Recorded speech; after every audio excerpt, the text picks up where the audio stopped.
Hello, Wheaton sports fans. This is Talkin Wheaton Sports with Lou Ragoose. I want to say thank you to everyone who listened to our first podcast episode with Wheaton coaching and teaching legend Neil Johnson. I heard from a lot of you who were happy to hear that Neil sounds the same and tells stories the same way.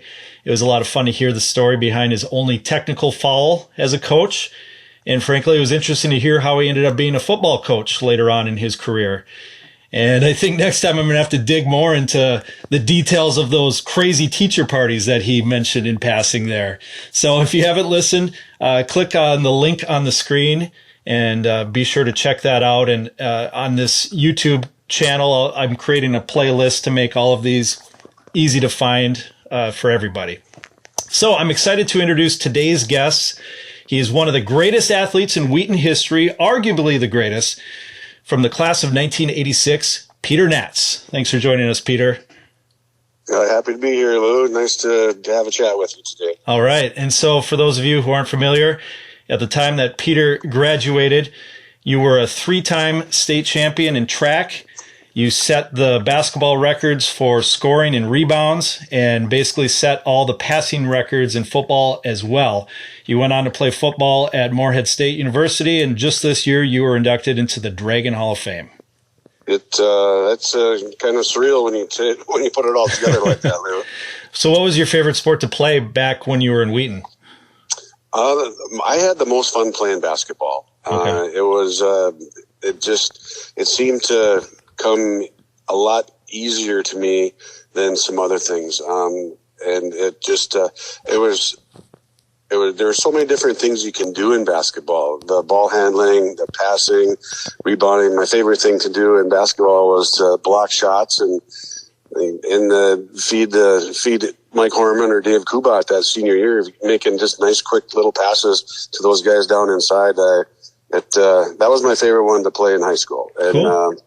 It's kind of weird that I was the best at track.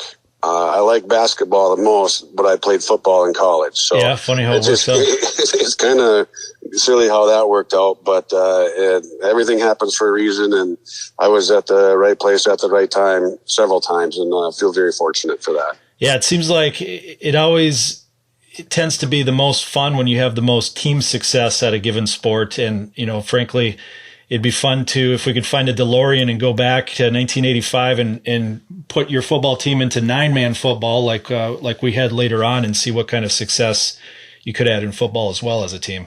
There's something to that too, Lou. I've thought about that as well, but so right now being a high school head coach, I know absolutely nothing about 9-man football, and I don't know how things work. But it's 11-man football is what I knew. It's what I know. 9-man football with the kids that we had, take 2 linemen away. That's kind of what we were missing every year while I played in high school was 2 more linemen, 2 more bigger kids. Mm-hmm. And getting down to 9-man, that's exactly what we needed at the time. Yeah, I absolutely agree with that take. So on these interview podcasts, the Talkin Wheaton Sports, I'm going to do a lot of these interviews, and some of them will be more broad. Some of them I'd like to focus in a little bit more on one part of Wheaton history or Wheaton sports history, frankly, to learn more about it myself, and then hopefully others will find it interesting and learn something as well. So today, what I'd like to focus on is the story behind the 1985-1986 boys basketball season, the big region game against undefeated Hawley. And I've posted a highlight reel from this game right here on YouTube on this channel. If you haven't watched this 28-minute video yet, please click the link on the top of the screen right now, watch it, and then come back and listen to the rest of this interview with Peder Naatz, because this game it's one where if you can watch it without spoilers and without knowing the way it goes, it's one of the most incredible basketball games to watch. So, Peter, first of all, start with the 1984-85 season, your junior year, to kind of set the table for us. You had a pretty good year, 11-9, and you had a lot of people coming back. This was Neil Johnson's last year coaching, and John Tauber would take over then for your senior year. Yeah, we had a decent squad. Some of us we didn't have Dave Kubat yet. He came in as a senior, but Brad Krenz and Dean Lampy and those guys that were the seniors, and Clayton Ernst, they kind of ran the show a little bit. And we had some younger kids, and I was playing as a sophomore 2 years earlier, but it just finally worked out where the kids in my class, where we had, when we in 7th and 8th grade, we played so well together. We won the 3 tournaments we were in, and we lost 1 or 2 games throughout our 2 junior high seasons. And then I got moved up, and then we didn't really reconnect until we were juniors. And that's when we started to re-gel and play with each other and start, getting together as a more tighter unit, everybody on the same page and that kind of a thing. And then when the seniors graduated, then we had 6 seniors on the squad, and we had been playing together forever. We were the best of friends, and it was just it just seemed very seamless. And it was a team that we knew we were going to be pretty solid and pretty good. We just didn't know how good we were going to be or how we would be able to perform when we got to the bigger stage, like at Concordia and down into tournament time. Sure. You still had a good guard by the name of Chad Garacki? Oh, yeah, Gacky, he was a good one. We're getting together here in just about a week and a half again from now, and Matt Aker and Jeff Peterson and Chad Garacki and myself, we try to have little gatherings like you were at just last weekend in the Lakes area. Exactly. So, yeah. But yeah, Chad was a fire plug. He was emotional. He hustled. He was scrappy.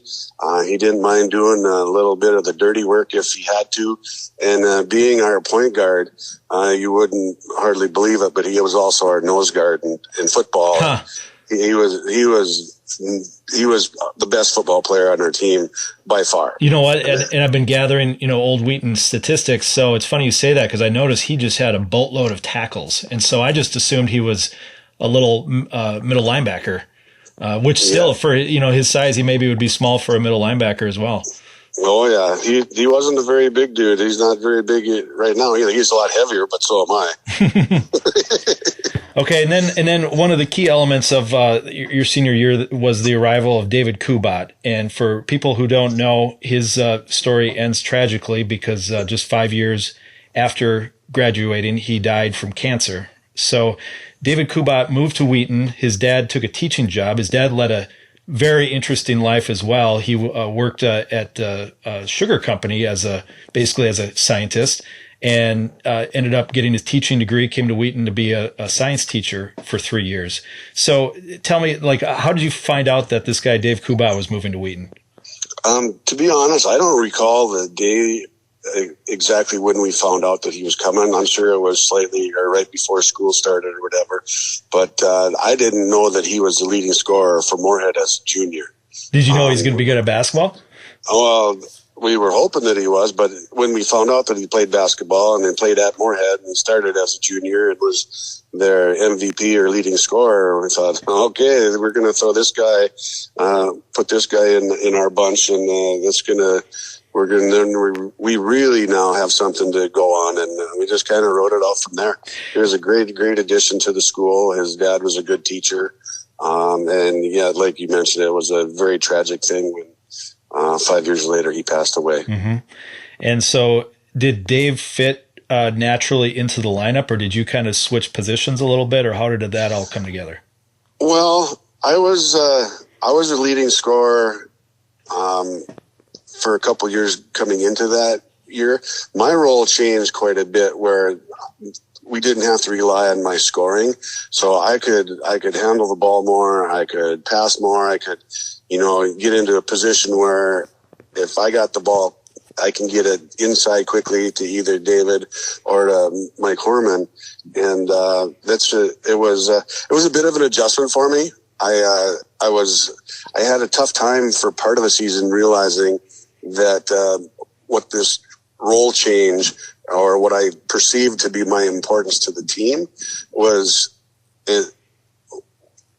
I was just as important to the team, but my duties and responsibilities changed a little bit. And once I embraced that, once I got a hold of that, Coach Tauber kind of talked me off the ledge a time or two, I would say. Yeah, but well, it's not easy for a teenager who's been the leading scorer to all of a sudden, not be the leading scorer necessarily every game. Right. I was still getting 16 points a game, 18 or whatever, but David was getting 24 and 25, and that just made us that much better. So once I was able to lose that chip or whatever that I had, it turned into a very seamless operation after that, and we just had a blast playing. And so how did the season go, and what style of team were you guys, as opposed to other teams and so forth? We were not super disciplined, but we ran hard, we played hard, we hustled, we liked to fast break. There's a couple times in the Hawley game where one of the things that I like to do right away, since I was a quarterback, if the ball came through the net, so the other team scored, I grab it as quick as I could and throw a bomb to Chad Grocke. He was always running the sucko route. Yep. He'd cherry picking. Yep. As soon as he shot one up, he'd lead out, and I'd step 1 foot out of bounds, and I'd throw him a pass over the top. He'd catch it over the shoulder, and I don't know how many times we connected on that year, but we did it probably 3 or 4 times in the Hawley game and connected, and he ended up getting layups out of 2 of them. So yeah, that's awesome. I noticed that right away. Yeah. So it was. I'm not sure where I'm going with it from here on, but I'll let you take over now. Yeah, so you guys were a high-scoring team. You had more size than Wheaton generally has, having 4 starters over 6'3". I mean, any given year, Wheaton might have a 6'3" guy playing center as the tallest player. Yeah, that was kind of an anomaly. It doesn't happen in small schools like that where you get that many big kids. So we took advantage of that. The interesting thing about that season is, crushers, that's the big conditioning drill in basketball, or down and backs they call them now. But we ran 1 crusher that year in practice. And what JT did with us is we did a fast break drill. We would go 5-on-5. And he just ran the crap out of us. And we did a bunch of stations as well with that. But we did no running conditioning. Our conditioning was that 5-on-5, and the shot goes down, shot goes off on that end. Whoever gets the rebound, whether you're the shooting team or the defending team, you take the ball and you sprint the other way on the fast break. So whoever had the rebound, you go the opposite way. And if you made it, the other team took it, and right out of the net, we didn't check it, we didn't get out of bounds, grab it, and go. So we were by the time we got to the end of the season, we were doing that for almost 30 minutes. Part of our practice. And it was the best thing that he could have done.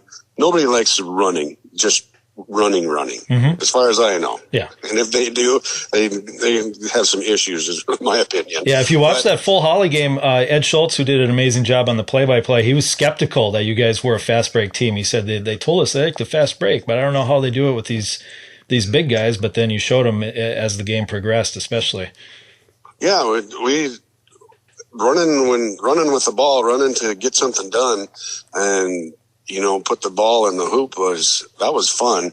Running crushers, that wasn't fun. And there's, because of Eddie Schultz's proximity to Hawley and having a bit of a relationship with Tom Critchley Sr. and all that, there was a definite bias towards them. But in defense of WDAY and Rex Haugen, they were all in the same district. They were in the same conference, and they televised their district tournament. Yeah, so it was basically the home team. You guys were basically the away team from that perspective. For sure.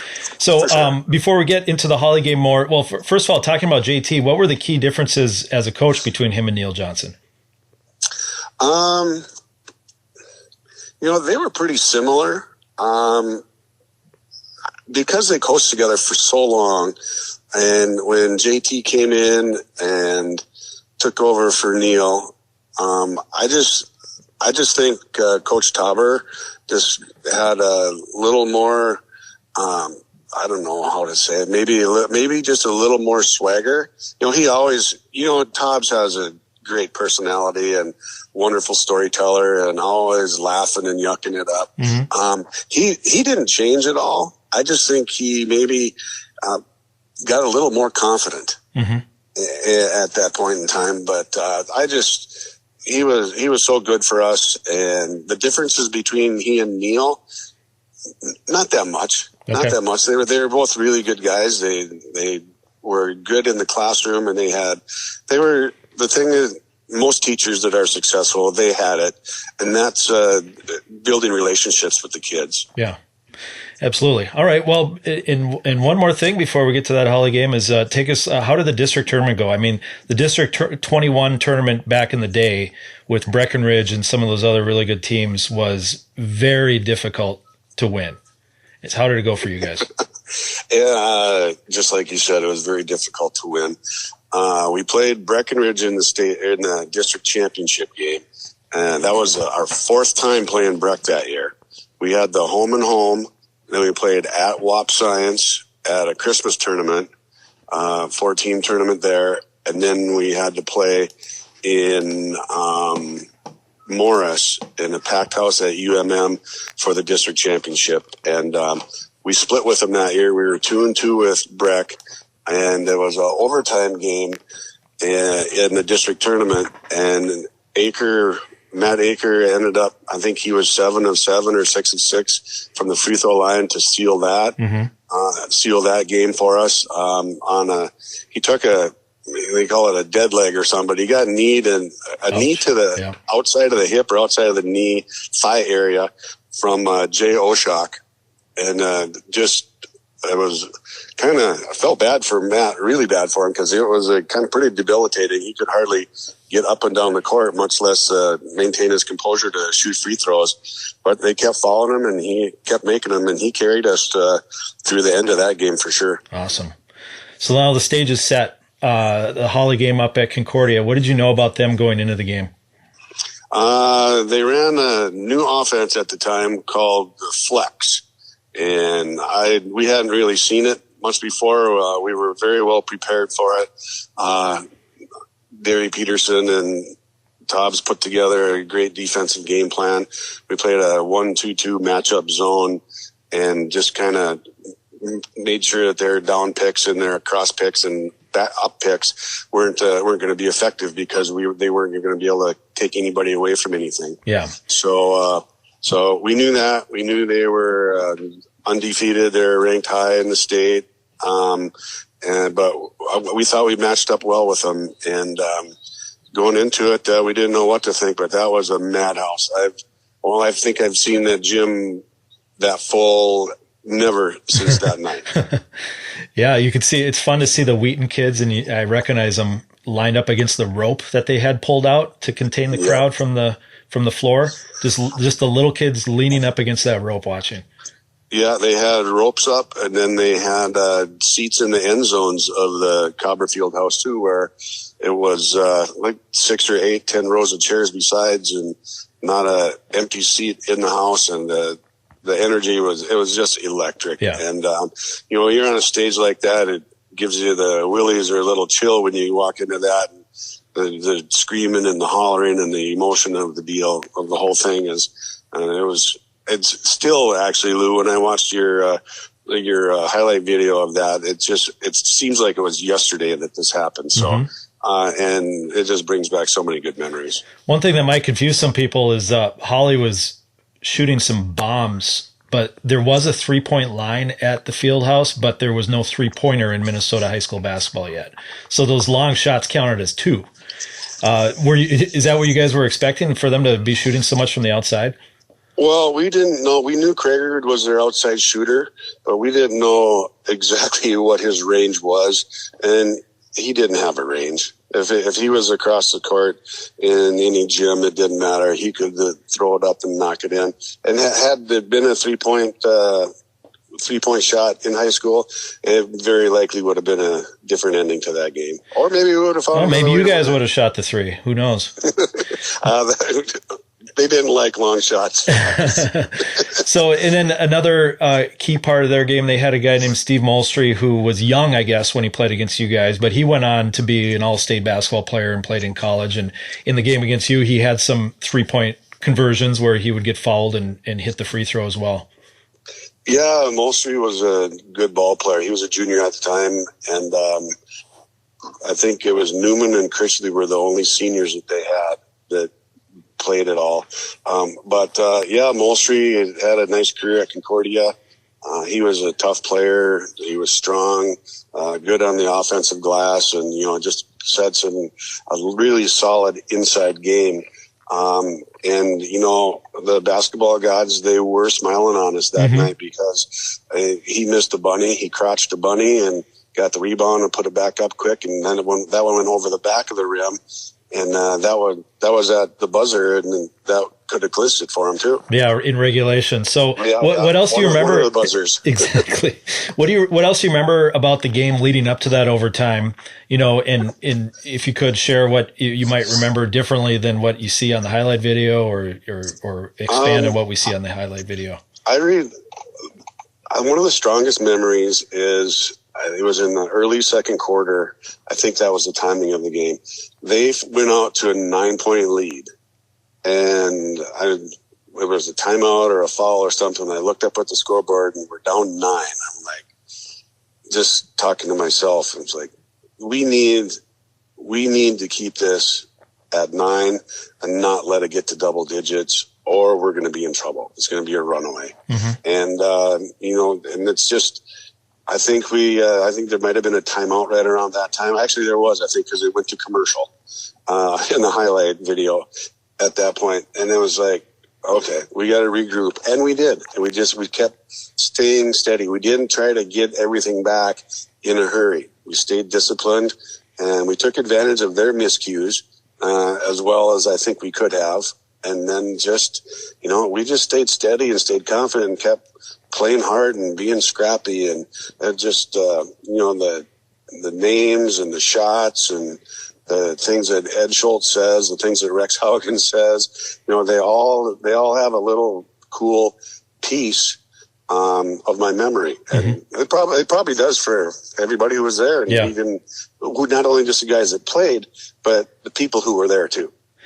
Now bring us through overtime. We were taking our time back and forth, and just getting the ball up the court, as Rex Haugen was saying, they're taking their time. They're not hustling. He was thinking that he thought we were crazy the way we were playing down the stretch there. And then we ended up calling a timeout.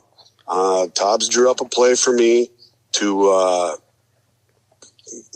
inbound the ball and then go to the corner, cut back up, and get to the elbow, which was one of my favorite places to shoot from, and it was almost automatic. Well, turns out that the ball gets inbounded. I do the down cut, come back up, get the ball, take a step up, and get a little bit closer. Nice, easy shot. It hits the back of the rim, off the backboard, rim backboard, and gets tipped out. And once you know it, Matt Aker is on the left elbow to save the day again. And Matt was clutch in overtime in that Breckenridge game, and just he had ice water in his veins there. Those free throws in the Breck game, and then this shot here, probably the most significant shots of Wheaton's basketball season. And he buried them. He buried the shot from the elbow. So we go up one, and the game is over. So yeah, the WDAY, it says final score. Wheaton wins by 1. Some guys, they're celebrating on the floor. And one thing that's neat is that whoever's tape that recording came from, at the moment of the last shot, you could tell that the tape is kind of worn out from whoever watched that final shot so many times. So I thought that was kind of cool. But then you hear the announcer say, "Wheaton, please clear the floor," and they put 1 second on the clock. All right, we're going to take a timeout with Peter and bring in Mike Hormann to describe what happens next. Hi, Mike. Hey, Blue, how's it going? It's good. Thanks for joining us. Yeah, so you thought the game was won in overtime at this point after that last second shot, but they put 1 second back on the clock. Hawley is inbounding and you're covering the inbound. So Hawley is running what essentially is a trick play where they have a guy come and set a screen and the guy on the baseline moves to try to get you to move and run into the guy who's setting the screen and cause a foul that way. Yep. Yeah. Coach Tauber said, hey, do not let them get that ball. They were close to half court because the way they can shoot, they were awesome. They can shoot the long ball. So we were pretty scared of that deal. And I was tracking them, and it happened all so fast. I mean, this virtually got blindsided, really. Did you see it coming at the last second, or just kind of bring us through what happened there? Just seen it actually just before I made contact. And the funny thing is, he was actually falling down before I even touched him, and there wasn't much contact to get with. Oh yeah, good acting. And you can see it in the slow motion when they replay it. He's already probably halfway falling down already, and I tried to worm my way around him, couldn't do it. Had you ever heard of a play like that before? I never did. No, I had never seen it. I'd seen one. They tried to run one. I don't remember what game it was. I was watching the game on TV years later, and somebody tried to run the same thing. It never materialized. And I was like, oh my God, I know this one. So then at that point, I mean, you must kind of be devastated because all of a sudden this guy gets to go shoot free throws. You thought the game had been won, and then here that team they're all good shooters. Yep. I mean, to me, when that whistle blew and the foul was called on me, it was like the thoughts that went through my mind from walking down from that end of the floor all the way down the other end. I didn't want to be the guy that lost the game. Yeah, of course. It was devastating. He made the first one. I think he made the first free throw, and it was like, oh my God, here we go. This is the end of it. Yeah. And then so after he made that first free throw, he celebrated as if they had just won the game. Yep, they did. But it was only tied at that point. So it was tied up. Yep. So he's got one more free throw left. And do you remember that one pretty clearly? I did. Yeah. He shot that ball and missed it, and it kind of bounced wide. If I remember it, I think I rebounded. If I remember. Yeah, it was almost like nobody even stepped into the lane, and then you just grabbed it. Yeah. I mean, they could have rebounded shot. There was 1 second left. And I grabbed that ball and wrapped it up. It was like, no way, nobody will get that ball out of my hands. And then at that point, what was it like then? You got kind of some redemption. You got to go into the second overtime, still a chance to win the game. What was that like for you? Oh, it felt like the world's off my shoulders. I mean, seriously. Yeah. It was. And then in that second overtime, you made at least 1 or 2 buckets to help secure the win. That must have felt pretty good. It did, yeah. I really didn't rewatch that game until the last few years. I did actually watch it a couple times with my kids. And there's some moves I made in there that I'd never moved before. It was pretty wild. Yeah. I'm not that, I never was that agile, Well, I can tell you when I watched it for the first time, and I was just felt so bad when that play happened, and then it was just, for me, it felt like storybook redemption to see you get a couple more buckets there, and plus you were guarding their really good post player and held him down as well. Yep. No, it was a wild game. I mean, you go up against the number one teams in the state, and you can stay with them the whole time for the most part, and yeah, it was just unreal, the whole game was. It was amazing, and then to hit the next game, we did what we could. We were the shot. I mean, there was nothing left to take. Yeah, left it all on the floor against Hawley. Yeah, I talked to Coach Tauber maybe a year or two ago. We were sitting outside of Sags Hard. We were talking. We do off and on about the game and stuff. And I asked him. I said, did you ever regret putting me on that ball? And he looked at me and said, nope, never a second thought. And that actually made me feel pretty good. Yeah, no kidding. It was pretty awesome. It's fun to relive it. We talk about a lot. A lot of guys, still come up to us and say, hey, I remember you guys playing that game. And it's like, yeah. We relive it almost every year during playoffs. Yeah. Seriously. Fantastic memories. It is. Yep. All right. Thanks so much, Mike. And now we'll throw it back to Peter. Hey, thanks a lot, Lou. Take care. And then it came down to Dave Kubat iced the game with a couple free throws. Dave, that was something Dave could really do. I mean, he could do a lot of things, but he was so focused and so calm at the free throw line. When he got his chance to get up there, it was just, he's going to ice it. There's no question in anybody's mind. The things that he brought to that team, his athleticism, the way he could jump. I remember him getting maybe 3 technical fouls on all of his dunks. But so tell me a little bit about the dunking. Like Tauber said, I think we have more technicals than any school in the state.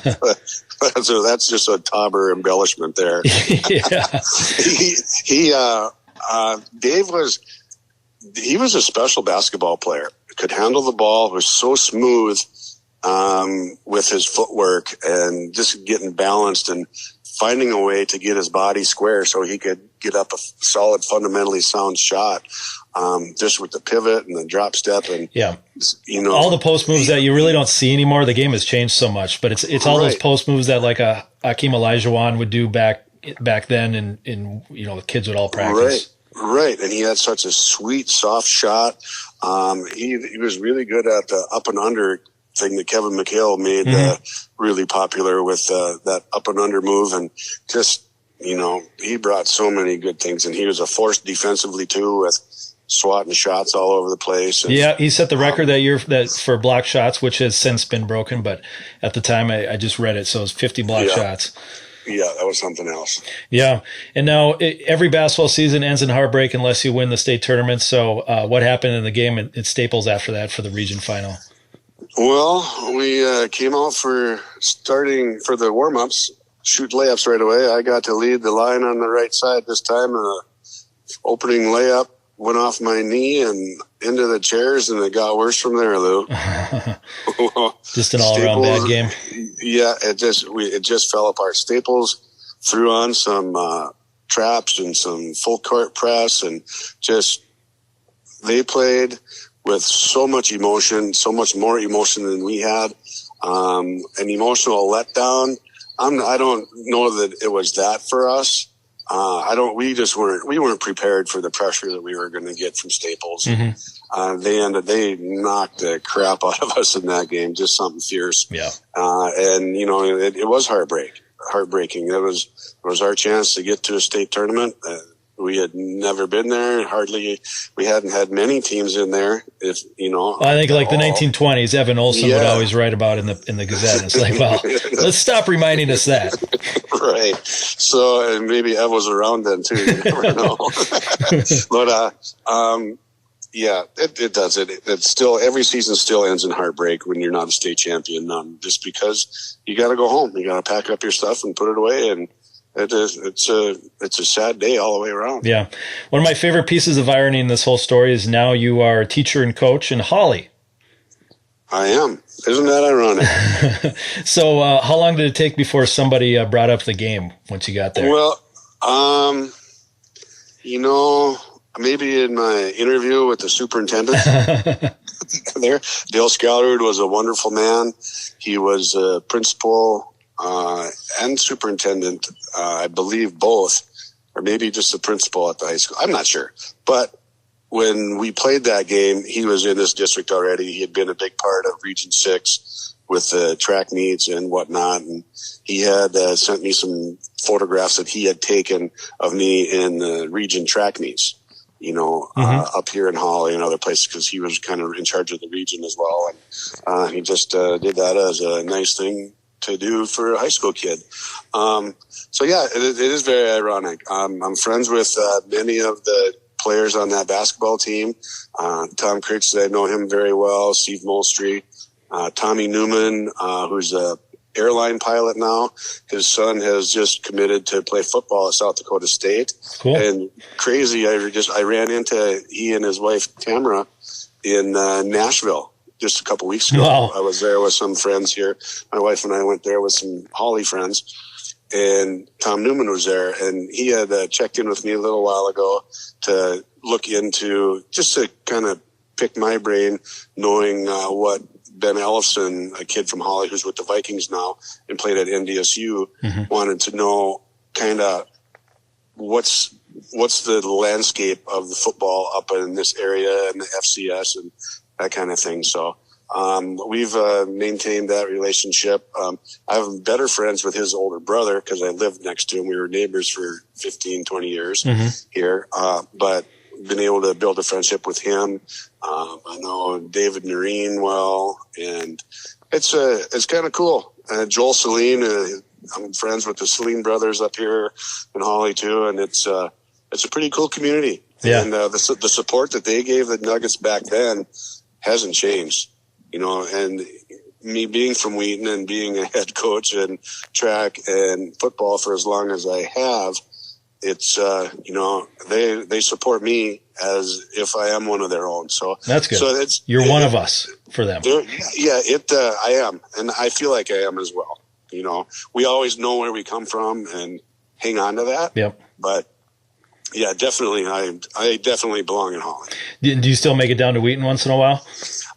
Once in a while. I get down to see my mom a couple times during the year, but she typically will come up this way. Sure. Just is a easier, better gathering place for Christmases and things like that, and then we'll pick her up and go to Menominee to Dewey's place or whatever. And so we spend a lot of time at the lake together as a family, and coming up on the 4th of July weekend. So that's where we'll all be. Awesome. Well, it's great to talk to you. I think a lot of people of my generation know mostly of you from that picture up in the hallway down by the gym in Wheaton, and then, asking the old coaches the story behind it. So it's fun to hear more of the stories directly from you. Well, I feel very fortunate. Thanks for saying that, Lou. But I feel fortunate to have grown up where I did, with the parents I had, the small community we had, the stuff we did in the summer times, the monkeying around we did, the goofing off, the trouble we avoided, the trouble we got into. That's growing up in a small town in America has got to be one of the coolest things that can happen to a kid. And I was blessed with God-given ability, and that I could have done a lot more. I could have worked a lot harder at a lot of things, but it is what it is, and it was what it was, and I'm right where I'm supposed to be right now. And life is good, man. That's awesome. All right. Well, thanks so much.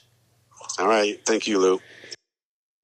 And thanks for listening, Warrior fans. This episode was brought to us by our sponsor, Love's CBD Hemp Oil, the strongest hemp oil you can get for the price. Go to www.loveshempoil.com to order now. And stay tuned for our next episode. Do me a favor, if you use YouTube, please like and subscribe on these buttons on the screen. If I get enough subscribers, they let me do some other cool things on YouTube, some cool features that I can unveil. Until next time, goodbye.